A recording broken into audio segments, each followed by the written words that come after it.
Hello, guys. Good day. This is Anna of Reinforce Big Love, your fellow positive reinforcer. Today, we're going to talk about why mental health often gets ignored and how we can change it. Our mind shapes our choices, the quality of our relationship, and our success. And that's how important it is. Otherwise, if we are not in the right mind, when we get stressed out, anxious, when our traumas get triggered and it becomes chronic, then eventually we become dysfunctional. In such a way, some people would experience nervous breakdown that they couldn't handle a day in their life, that they wouldn't even have the strength to get up in the morning. They just stay in bed for a couple of days, weeks, depressed, and no longer interested in living. And nobody wants to get to that point, though.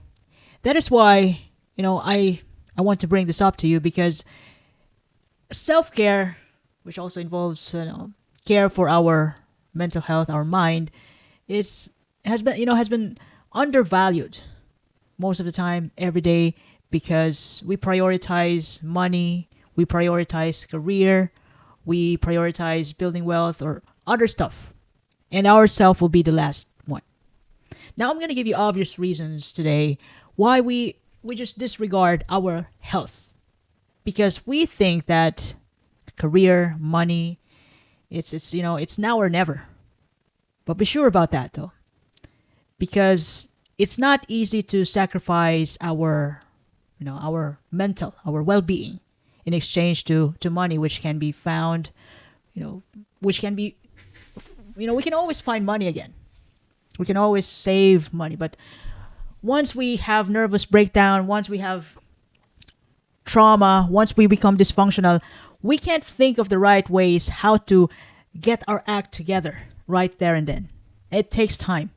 We must build some kind of time habits to go back to ourselves, love ourselves again, and become functional so we can able to build the life that we want. Now, oftentimes, the main reason why mental health has been disregarded over time is that people are afraid to talk about it. The stigma and the misconceptions that mental health struggle is a sign of weakness rather than a normal human experience. That is why people just don't mind it or just let things pass. And this stigma has silence people not to talk about it until to the point that things become unbearable, that they cannot take it anymore. Another thing is that, since we're always going to be in crisis, though. I mean, when I was young, my parents are in crisis because they have all the responsibilities. For me, I just wake up and eat and go to school. But now I'm grown up, I realize that over time, we're always going to face crisis, health-wise, relationship-wise, global crisis.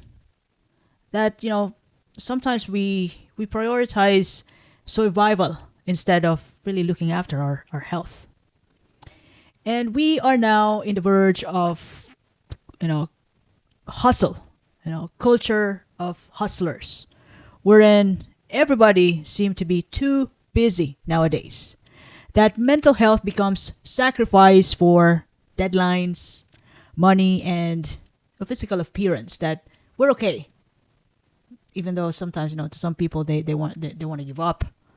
They can't take it anymore. They burn out, but they don't talk about it because they're too busy to talk about it. Like, they prioritize career promotion over what is really happening inside, in their minds. And another thing is that mental health problems aren't always visible. What I'm trying to say is you can't always see the symptoms of anxiety, burnout, depression, and in a way that society and individuals have underestimated the severity of the situation, in ourselves, to the point that we tend to affect the people around us, and then everything escalates. So yeah, when we have mental health problems, there are things that we're dealing with, and sometimes we can't take it anymore. We give up, we shut down, and then yeah, we could of course we could cause problems to our relationships, and especially if we don't talk about it, and then we're working, and then what's going to happen to our quality of work, and then what's going to happen to our relationship with our kids, to our spouse, mom, dad, friends. In other words, we have lost our relationship to ourselves in a way that we choose not to see it, unnoticed. Like we just ghosted ourselves, which is not good.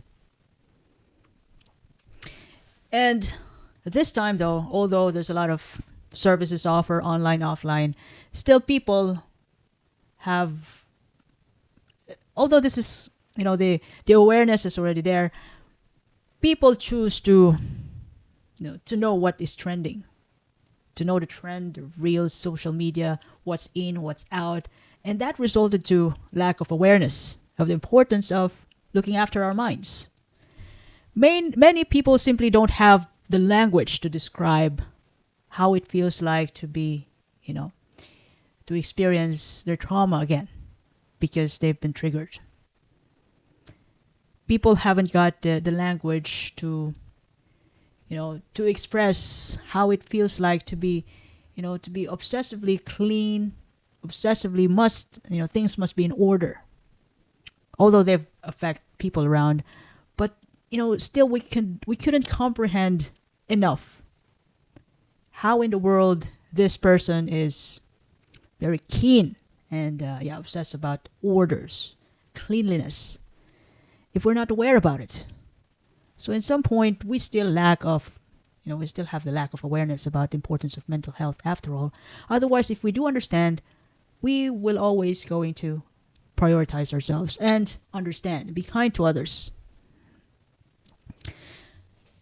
Also, we have the so-called systemic barriers in a way that good quality healthcare is limited, only to those people who have money, who can afford. I'm talking about the good quality, high end. And this systemic barriers, the cost of looking after our, when we already reach the stage of, chronic, we're already in a chronic mode, the cost of looking after ourselves, the cost of healthcare for that, the counseling, if you need to get admitted, cost. I'm talking about the good quality of care.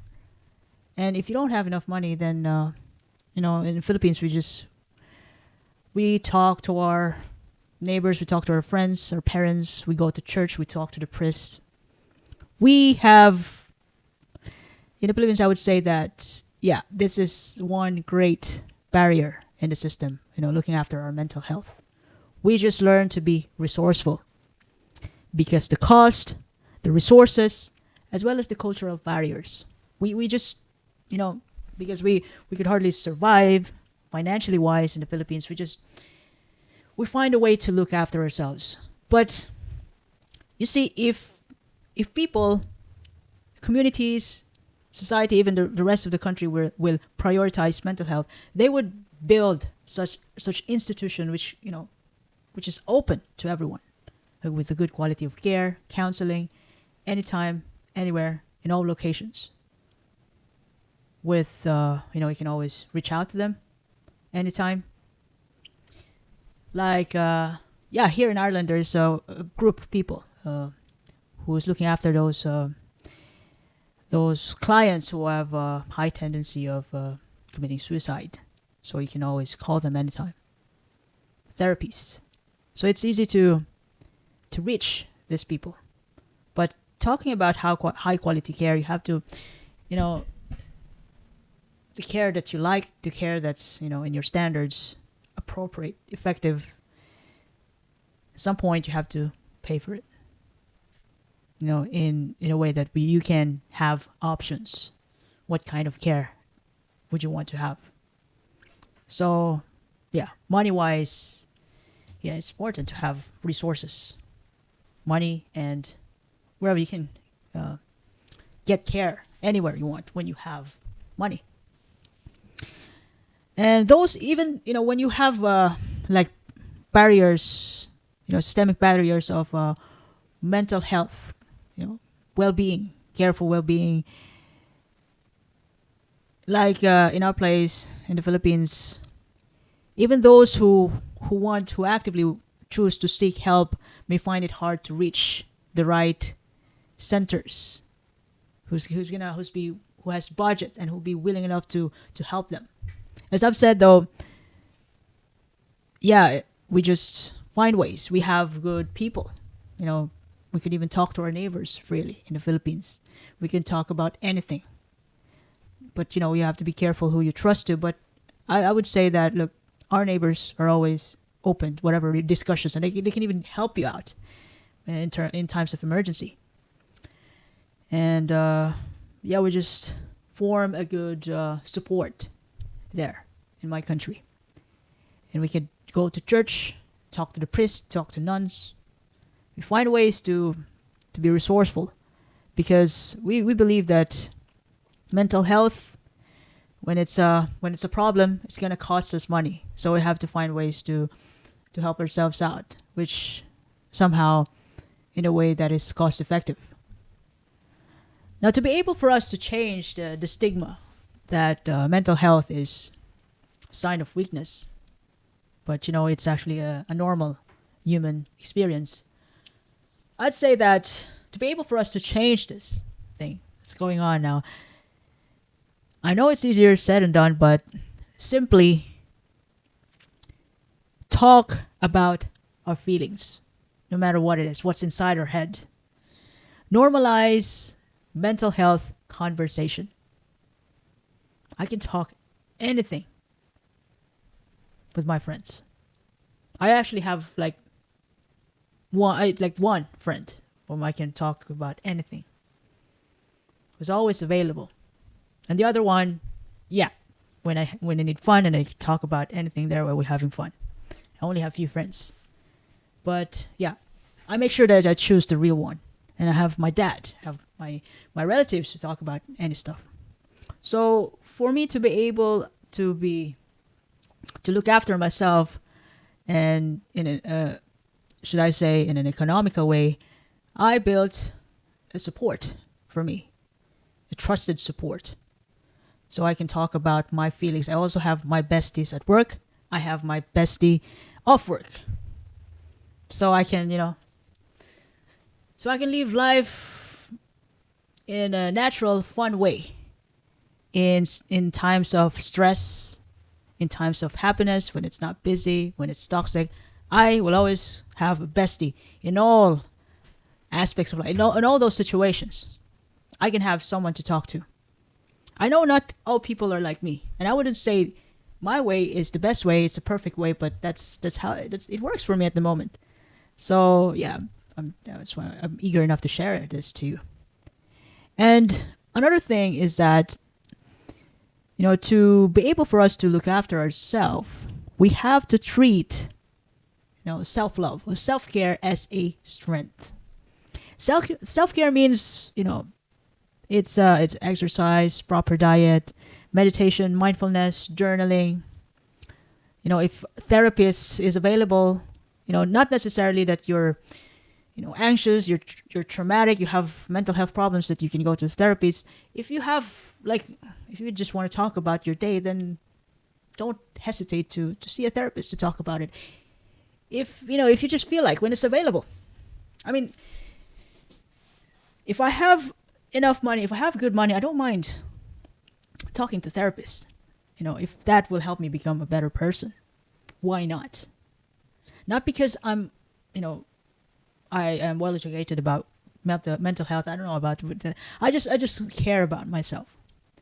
And I want to say this right now, on my side, to encourage you guys to look after yourself too, in any ways which is suitable for you.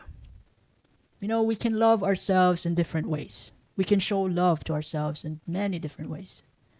So, you know, it's time to show it.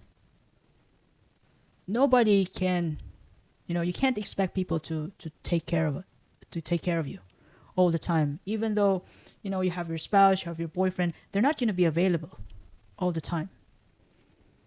So it's just going to be you and yourself, me and myself. So in times of trouble, I already have, resources, people, especially people, to, wherein I could talk about them, to actually talk with them, whatever things going on inside my head, even the silly ones. And I also do journaling. There are some instances when I have problems that pops up in my head all the time. So I just write it down and plan some solutions to it. And then at least I could tell myself that, look, I already have solutions. The next thing I have to do tomorrow is to implement those solutions. So it's time to go to sleep now, mind. So it's also normal, though, to argue with yourself. Not all the time that, we have our ego. It must be done, but, it's already nighttime. It's time to go to sleep. Come on. We still have, tomorrow to do it. Self-talk is also another form of self-care. And lastly, though, it's also important to be kind to ourselves and others. The more we understand stress, trauma, and its emotional impact as based, the way we experience it, the way we intervene to ourselves, the more we are well equipped to, to take action, personal wise, and then it resonates towards others. Educate and empower yourself, and then it reflects to others. You can show it in anywhere you are. When you're kind to yourself, then it actually reflects. It will show up to others, to other people, to your relationships, wherever you are, in schools, community, workplace. And part of this, being kind to yourself and others, part of this tactic is to create a support system. You could create a group wherein you and your bestie, plus, you could get another bestie, so you can talk about your day. So you won't keep your problems alone. You can even check, you call your bestie if she feel the same as you do. That's what besties are for, women. So, yeah, you're free to create your own support system. Your family, brothers and sisters, your BFF, your best friend at work, with your parents, your support system. And collectively, yeah, it's also important for a society or a community to look after, or institution to look after their employees, government to look after the citizens, even in communities, in making mental health resources available, accessible, and affordable. Now, all in all, taking care of our minds is like watering a plant. If we give attention to it every day, then our mind will grow stronger and brighter. We can unleash the right things to show up inside us, nurture our strength, and still look after our weaknesses. And nobody can ever love you the way you want to be loved. In a specific, unique way. Just yourself. If you love yourself, then it'd be easier to love other people. It's going to be easier to be loved too. And to love others. So I hope I shared something valuable today. If you ever love this episode, you can share this to your family and friends. You can follow me in YouTube, Facebook, Spotify, Apple Podcasts, Amazon Music, even in X Reinforce Me Club. By the way, this is Ann, your fellow positive reinforcer. I do appreciate your time and have a lovely day ahead. Thanks.